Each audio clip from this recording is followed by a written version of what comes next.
cậu ấy vui không? Cậu ấy hấp dẫn lắm à?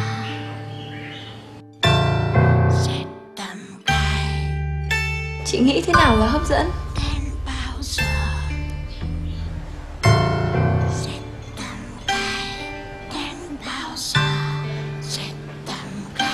Em có vợ rồi đấy. Nè, Anh không làm gì cô bé ấy chứ?